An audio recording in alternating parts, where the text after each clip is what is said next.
Hi and welcome to another GC Mysteries video, where this time we are delving deep into the case of the Black Dahlia. So in this video I'm doing the one about the Black Dahlia, Elizabeth Short, who was born on the 29th of July 1924. Now, she was murdered and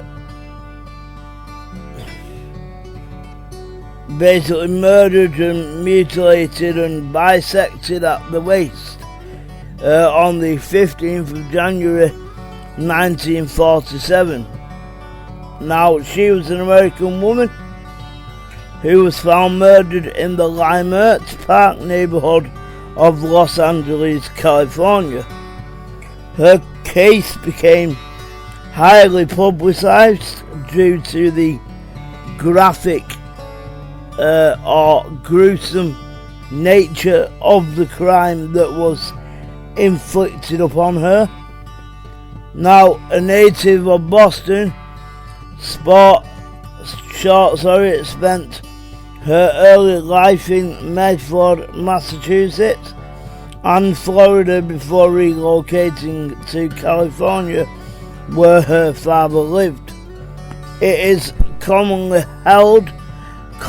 known that Short was an aspiring actress, and though she had no known acting credits or jobs during her time in Los Angeles, she would acquire the nickname of the Black Dahlia posthumously after the owner of a drugstore in Long Beach, California, told reporters that male customers had that name for her. So her nickname to the male customers of this drugstore was the Black Dahlia.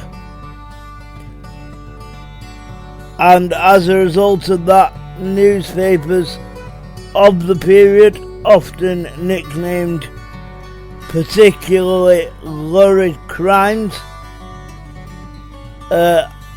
although the term for Elizabeth Short may have originated from a film noir murder mystery which was called The Black Dahlia and was released in April 1946. Now, after the discovery of her body on the 15th of January 1947, the Los Angeles Police Department began an extensive investigation which produced over 150 subjects and suspects, but yielded no arrests at all. Now, the amount of press, the books, the films, and even computer games that in some way include Elizabeth Short are countless. She really did become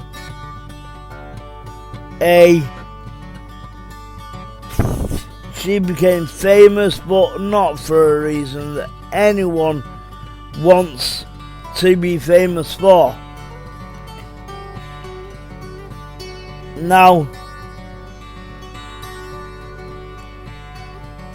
her investigation, or the investigation into Elizabeth Short or the Black Dahlia's death,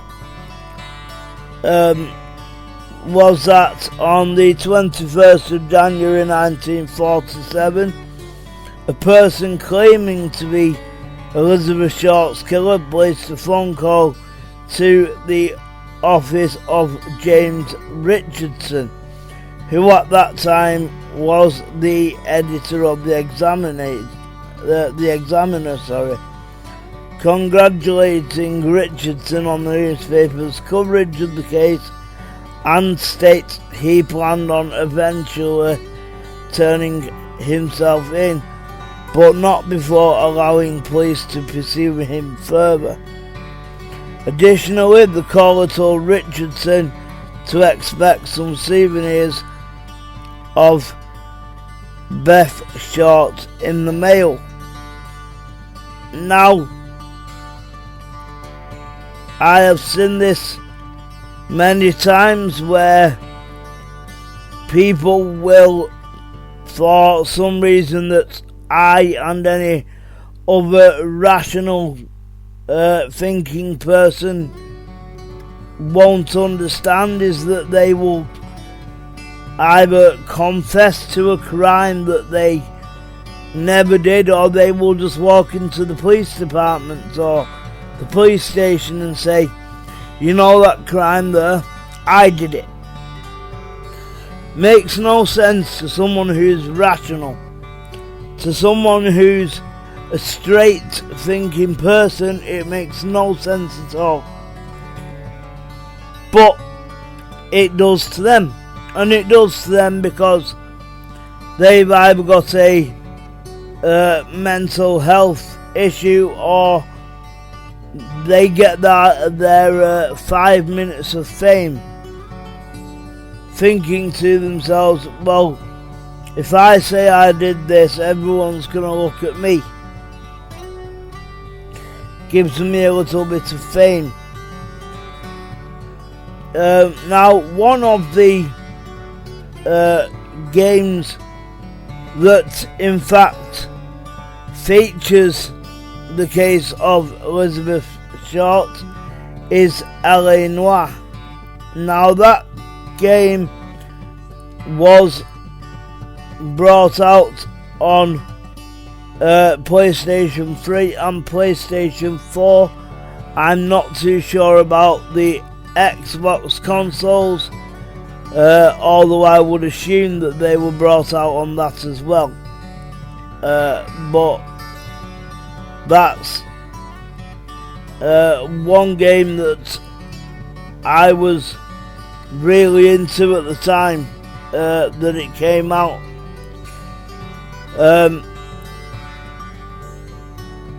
But this murder of Elizabeth Short has obviously never been solved, and really there never has been a suspect, or at least a prime suspect, someone that police were closing in on, and they just needed a little bit more. So to this day it's not been solved, and the thing with American police departments is that they will not close a case until it has been solved. It could be 200, 300 years ago, but that case, because it was never solved, will never be closed. Now, the normal thinking person and the logic says, well, this person's got to be dead, or very, very old and very, very frail. But it doesn't matter to the police in the United States. It may be a cold case, but it is still a case.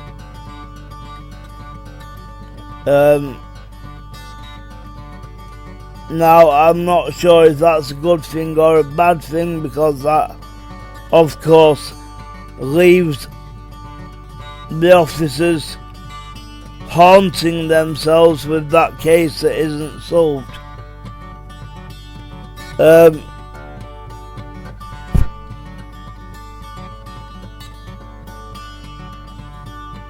Now,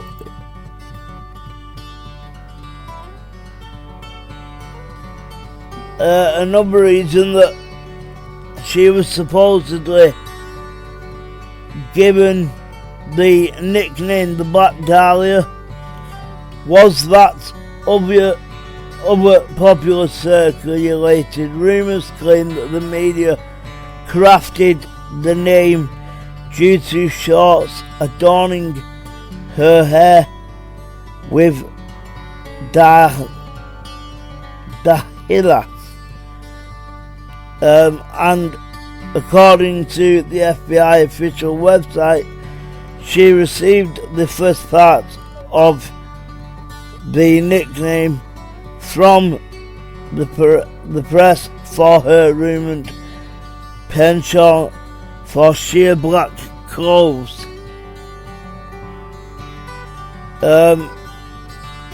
Normally, you will see that most murder victims,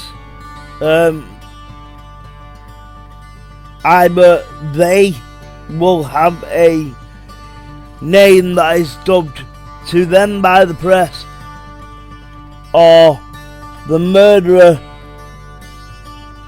or murderers, they will have a name that has been dubbed by the press that will be given to them. And because it's been given by the press and people have seen all the press footage, coverage, and footage, but more coverage, names tend to stick. But it's always been a weird one. Now, it was actually a citizen that found her body and at first thought that it was a discarded mannequin.